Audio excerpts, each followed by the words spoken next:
I think it's pretty clear that Dixie's whole family likes to get on the stage. You never know what's coming next with Dixie's family. It's so wonderful to think that we're here in this theater named after her. The theater I said would never get built. I'm sitting here in this theater with Jenna and Mary Dixie and these two grandchildren sitting out there. It's like a dream come true, I'm sure, for Dixie Carter. I think it's always been very important. I've been writing a book for about 15 years now, a second book, trying to edit it down. And I find myself making point of the fact that Dixie Carter learned to perform in the little church in McMooresville up on the hill, the Methodist Church. That's where she first performed. Rachel McKinney has given this lovely little girl the piece that Dixie performed there at the age of 4 or 5. And I think that it's always been extremely important to me because of Dixie's faith, Christian faith,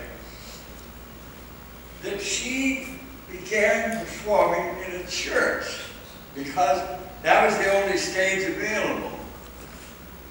When we go up there now to church, kids will get up and run around. It's very informal. It's a different kind of church than you're likely to run across in New York City or Los Angeles. And I think it's very important that the core and the heart and the soul of Dixie's performing was created and born right here. Here. And she never forgot it.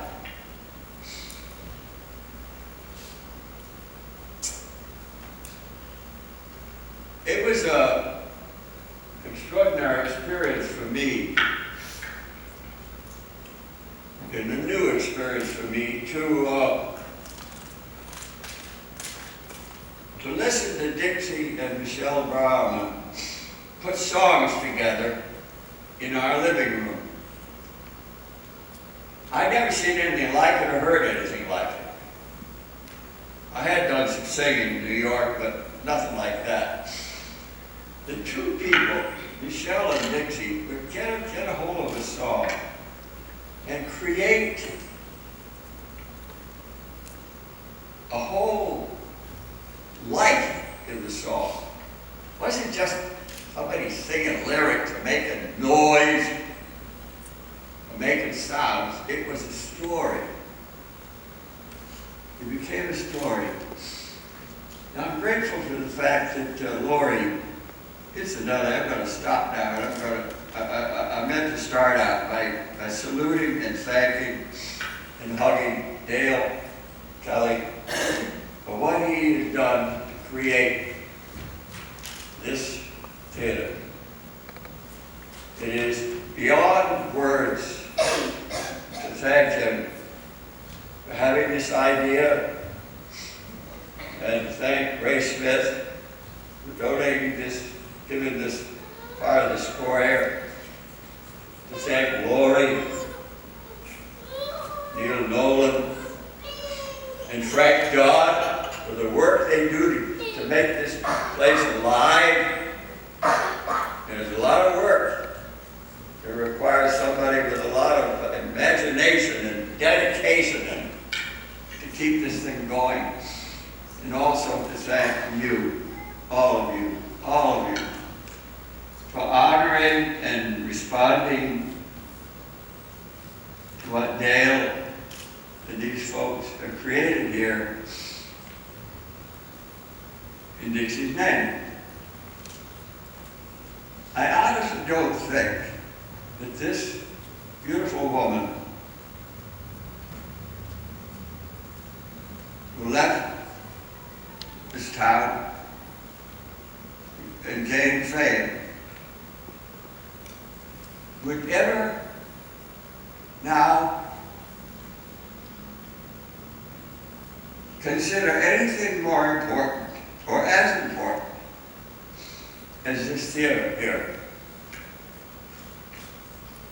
in Huntingdon, right in her home place, right where she began singing as a little child. I don't think anything would mean more to her than the fact that we're standing here today in this really extraordinarily good theater, well built, I mean, beautifully designed. It has a light, a glowing light, thanks to Lori, and Dale, and Frank, and everybody who comes here, and the ushers help out, everybody that helped. It means something, and I don't think anything would mean more to Dixie than that, truly. I just want to say that it was an extraordinary thing to be able to. Dixie would bring me into the living room and say, "Hal, what do you think of this?" Well, I don't know what to say. I wouldn't know what to say. I just sit there in awe. I'm really in awe of what these two people, Michelle on the piano and Dixie, would create out of just words. To create a real life in a song. That's why I'm grateful that, for example, this medley of the Apple Trees, The Young and Foolish, and the other three songs that will be played today have been played so that we can listen to them, And not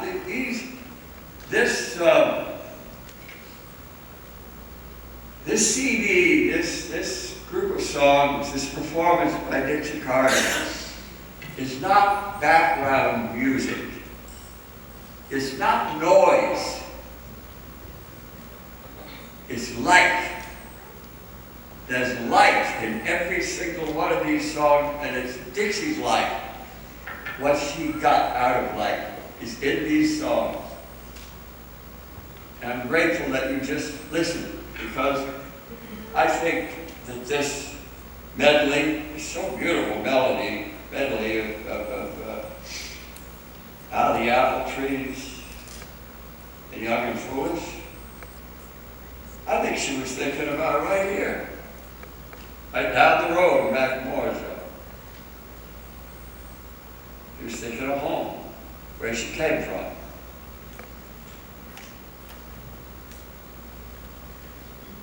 If you sit down and listen, today, we have music making noise and all different kinds of music.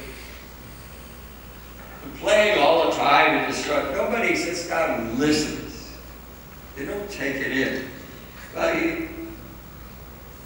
it's not going to work with this CD, with this group of songs, because Dixie is telling a story about a young woman who started out full of energy and full of excitement and talent and everything, and goes to the big town.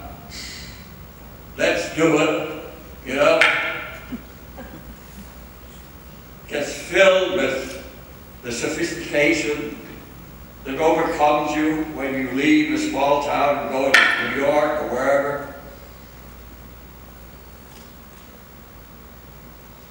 Puts different blood in your veins. And then certain things happen. And all this excitement turns out to be not quite so deep. Doesn't quite have the dimension that the shine gave it. And I think that's why she chose to do this medley of the apple trees beyond the foolish. I think she's thinking of McEvoy's room. And then you're going to play, Laurie's going to put on a few songs advance, Just Like a Woman. Bob Dylan wrote that song and made it very famous. It's a great song. It's about a man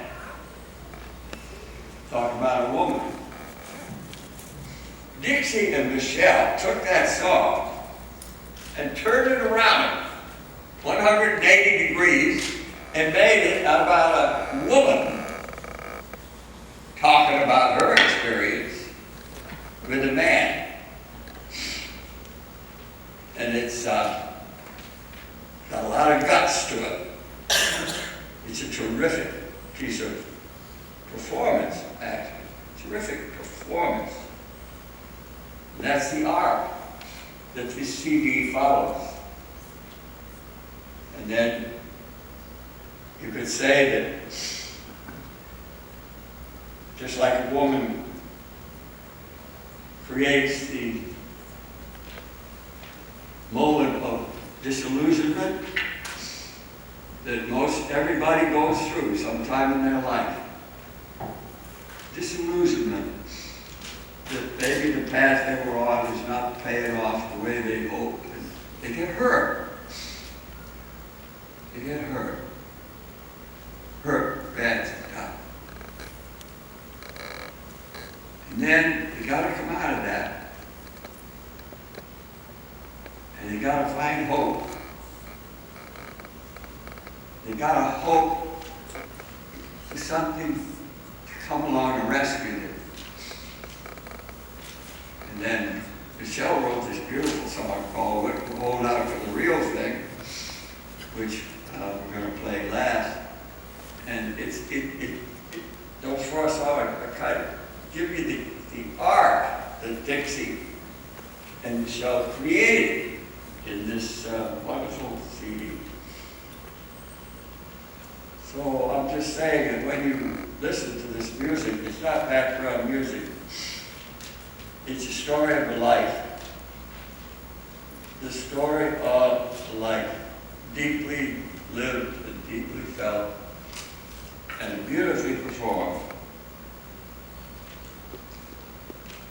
I'm going to stop now, but I have to say, I'm so glad that Gigi and Mary Dixie are here today. It's so wonderful.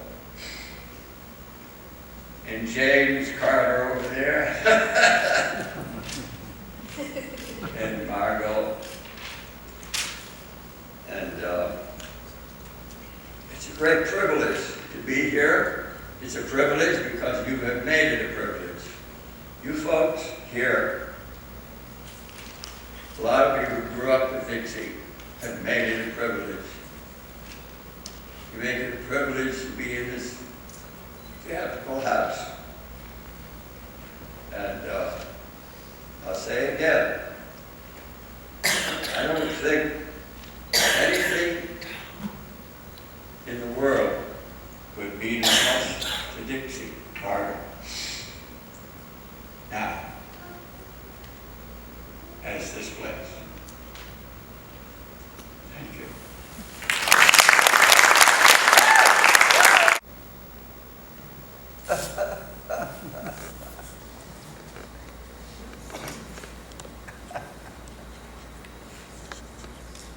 Did you ever want anything just real bad and then have it come?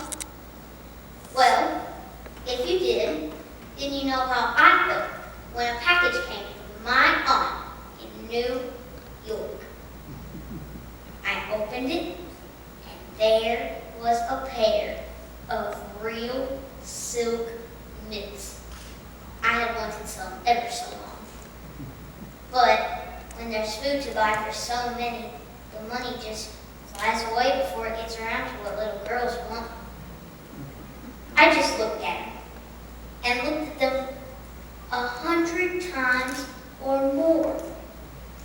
Then I just slipped them on and went off to Sunday school, just so proud. And we had a good Sunday school too.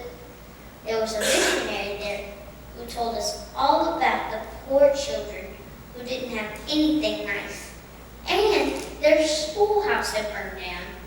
And she said giving to them was just like giving to Jesus. Now, there are some folks in our church who have $100 or more. And I didn't have anything to give. So when the collection plate was passed, I thought about that poor widow in the Bible who gave her 2 mitts. So I just slipped mine off and dropped them into the collection plate.